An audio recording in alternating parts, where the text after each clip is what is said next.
Hello friend, स्वागत है आपका आज की कहानी में। तो आइए शुरू करते हैं आज की कहानी। कहानी को एंड तक सुने और कहानी सुनने से पहले चैनल पे अगर नए हैं तो चैनल को लाइक करें, सब्सक्राइब करें, ज़्यादा से ज़्यादा शेयर करें। तो आइए शुरू करते हैं आज की कहानी। आज की कहानी है एक गरीब किसान की। गांव सीतापुर में हरि नाम का एक किसान रहता था। उसके पास कुछ एकड़ जमीन थी जिस पर वो आलू, टमाटर और धान जैसी फसलें उगाता था। मेहनती तो वो था, लेकिन उसमें एक बहुत बड़ी खामी थी, लालच। हर वक्त बस यही सोचता रहता कि कैसे जल्दी ज्यादा पैसा कमाया जाए। हरि को खेती का अच्छा अनुभव था, लेकिन वो हमेशा शॉर्टकट ढूंढता। वो देखता कि दूसरे किसान साल में 1 या 2 बार फसल काटते हैं, लेकिन वो चाहता था कि हर महीने उसके खेत से पैसा निकले। शुरुआत का लालच। एक बार गांव में एक व्यापारी आया। उसने कहा, मेरे पास ऐसे बीज हैं जो सामान्य बीजों से 3 गुना फसल देते हैं। बस थोड़ा महंगे हैं, लेकिन मुनाफा भी उतना ही ज्यादा मिलेगा। हरि की आंखें चमक उठी। उसने अपनी बीवी की चूड़ियां तक गिरवी रख दी और वो बीज खरीद लिए।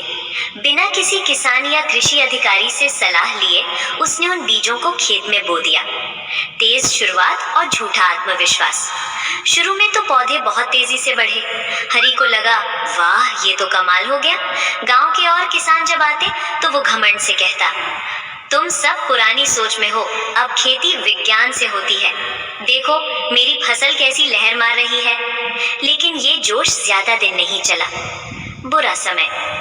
जब फसल तैयार हुई तो हरि को उम्मीद थी कि 3 गुना उपज होगी, लेकिन असल में जो आलू निकले वो अंदर से सड़े हुए थे।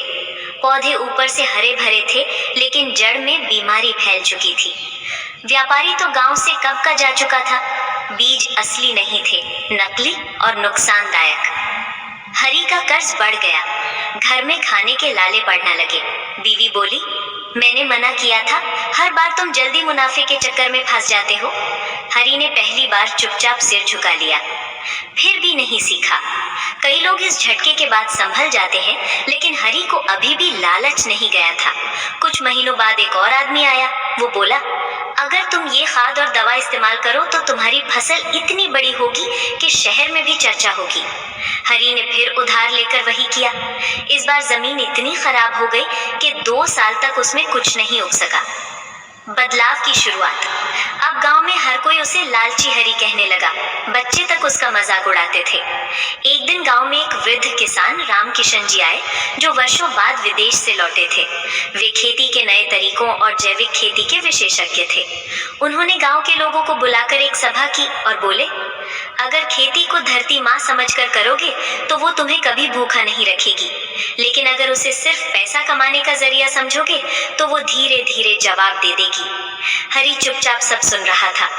अंत में रामकिशन जी ने कहा, जो किसान अपनी मिट्टी से प्यार करता है वही असली किसान होता है। उस रात हरि बहुत देर तक सो नहीं पाया।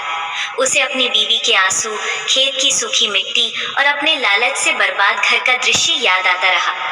सच्चा बदलाव। सुबह उसने ठान लिया, अब वो लालच नहीं करेगा। वो रामकिशन जी से मिलने गया और कहा, बाबा मुझे माफ करिए, मुझे सही खेती सिखा दीजिए। रामकिशन जी ने मुस्कुराकर कहा, अगर तुम सच में सीखना चाहते हो तो सबसे पहले खेत को 2 साल तक आराम दो और उसमें सिर्फ जैविक खाद डालो। फिर कम उपज से शुरू करो, लेकिन बिना किसी लालच के। हरि ने वैसा ही किया। दूसरे साल का फल। धीरे धीरे हरि के खेतों की मिट्टी फिर से उपजाऊ होने लगी। इस बार उसने स्थानीय बीज, गोबर की खाद और प्राकृतिक तरीकों से खेती की। पहले साल कम मुनाफा हुआ, लेकिन फसल एकदम शुद्ध और अच्छी गुणवत्ता वाली थी। शहर के कुछ दुकानदार उसकी जैविक सब्जियां लेने आने लगे। धीरे धीरे उसका कर्ज उतरने लगा। बीवी की चूड़ियां भी वापस आ गईं। समाप्ति और सीख। 3 साल बाद वही हरि, जिसे लोग लालची किसान कहते थे, अब गांव में ईमानदार किसान के नाम से पहचाना जाने लगा। गांव के युवा भी उससे खेती के टिप्स लेने आने लगे। अब जब कोई नया व्यापारी आता और कहता, हमारे बीज से 3 गुना मुनाफा होगा, तो हरि मुस्कुराकर कहता, भाई धरती को ठगने की कोशिश मत कर, वो माँ है और माँ कभी धोखा सह नहीं सकती। नैतिक शिक्षा। तो लालच बुरी